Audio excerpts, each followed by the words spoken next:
Aku membuka tas dan mengambil buku bersampul hitam yang lembarannya terdapat bercak darah atas tragedi bulan September. Halaman pertama yang aku buka memberiku alasan untuk menaiki sebuah bus ke salah satu tujuan yang tertulis. Seorang anak berpakaian seragam putih biru duduk di sampingku. Nampaknya dia memperhatikan dengan wajah sedikit terheran akan noda merah yang menghiasi setiap ujung lembar bawah buku di tanganku. Anak kecil itu bertanya, "Kak, itu tinta merah ya?" sambil menunjuk ke arah buku yang sendari tadi menyita perhatiannya. "Bukan, ini darah korban kecelakaan." Jawabanku membuat anak itu merasa takut, sehingga bergegas turun bersama teman-temannya. Tak kala bus berhenti di salah satu halte. Jawabanku itu juga membuat beberapa orang memandangiku. Apa yang mereka pikirkan tergambar jelas dari tatapan mata yang aku lihat. Mereka hanya menilai dari yang mereka lihat dan dengar tanpa membuat pertanyaan akan cerita di balik buku bersampul hitam. Aku turun di pemberhentian selanjutnya yang membuatku lega dari tatapan yang sangat tak mengenakan untukku. Halaman pertama buku itu membawaku ke salah satu kebun binatang di pinggir kota. Aku memasukinya dengan tiket 30.000 untuk orang dewasa, persis seperti tiket penulis buku ini, tempelkan di bawah lembar pertama. Buku bersampul hitam dan kertas berwarna coklat dan beberapa penggal kalimat di setiap lembarannya membuka kembali. Kenangan bagaikan angan yang nyaris terikhlaskan. Sebuah kenangan tentang dia yang mencintai. Angga adalah sahabat kecilku. Jika bersamanya, aku tak membutuhkan seorang kekasih. Bagaimana tidak, aku mendapatkan semua dari Angga dalam paket persahabatan, pikirku saat itu. Pertama kalinya aku melihat Angga membawa buku bersampul hitam yang dia pegang di tangannya. Aku merasa heran, apakah dia mulai menulis buku harian? Hal apa yang dia tidak bisa ceritakan kepadaku hingga dia tuangkan di buku itu? Pikiranku teralihkan ketika seorang pria muncul di balik tingginya tubuh Angga. Aku yang menunggu Angga pulang sekolah berujung berkenalan dengan teman yang dia bawa. Aku merasa tak asing dengannya. Dia adalah ketua OSIS SMA kita, yang fotonya sempat terpampang di mading sekolah. Rupanya dia sekelas dengan Angga. Sore itu Angga mengajak Dika main ke rumahnya, yang tentu saja aku ikut bersama mereka. Dika yang pandai menggambar mengingatkan Angga pada almarhum ibunya. Ibunya meninggal sebelum aku bertemu dengan dia. Mulai dari situlah Dika hadir di persahabatan aku dan Angga. Akhir-akhir ini aku sering melihat Angga menatapku dengan buku bersampul hitam yang terbuka. Tatapannya yang merekam dan goresan tangannya yang memperhatikan membuatku merasa asing akan sosoknya yang aku kenal sama ini.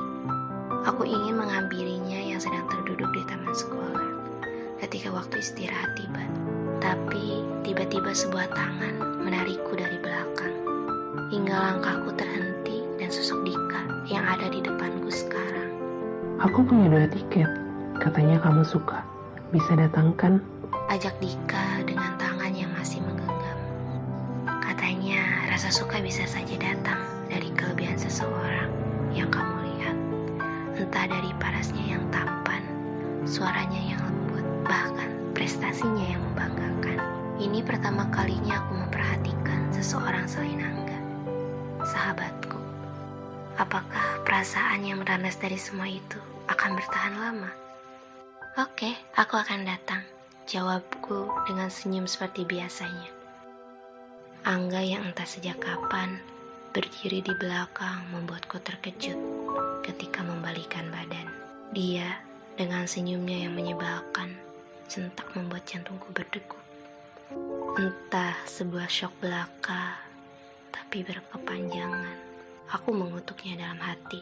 sambil melihat ekspresi yang menyebalkan dan enyah dari pandangannya. Di perjalanan sepulang sekolah, Angga menanyakan perihal tiket yang diberikan Dika, dan aku mengatakan semua itu padanya. Lalu dengan memberanikan diri, aku bertanya akan buku bersampul hitam yang menjadi buah bibir di kepalaku. Ternyata buku itu adalah buku yang dibelikan almarhum ibunya saat tragedi kecelakaan. Karena darah menghiasi sebagian buku itu, maka Angga menyempulinya dengan warna hitam. Aku yang antar jemput kamu ketemu Dika. Pinta Angga sambil berjalan mundur usai mengantarku sampai depan rumah. Walau Dika temanku, tapi pokoknya aku yang antar jemput kamu. Ujar Angga menegaskan tanpa memberiku kesempatan dan melanjutkan perjalanan untuk pulang. Aku hanya tersenyum akan sikapnya. Sore selanjutnya dengan diantar Angga, aku menemui Dika dan menikmati semua wahana di sebuah taman hiburan yang tiketnya dia berikan padaku. Menjelang senja, Dika mengajakku menaiki biang lala dengan buah-buah potong es krim untuk aku dan dia nikmati. Saat wahana itu mulai berputar dan putarannya mencapai puncak, aku melihat langit begitu indah dan sepatah kata manis terucap. Alia, aku suka kamu. Aku mau kita nggak hanya sekedar teman. Aku yang masih buta akan cinta, tidak terlalu pandai mengartikan sebuah rasa. Tapi siapa yang bisa menolak pesona Dika dengan senja yang begitu indah?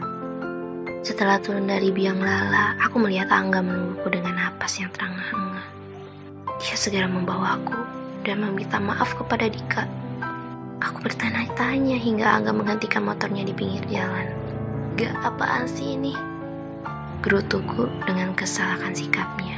Angga terdiam, seperti tengah merangkai kata untuk dibicarakan. Aku turun dari motor dan memukul pundak Angga. Parah banget sih, gak lucu tahu bercandanya. Angga menahan tanganku dan menatapku dengan mata sendunya sembari berkata, Aku juga suka sama kamu.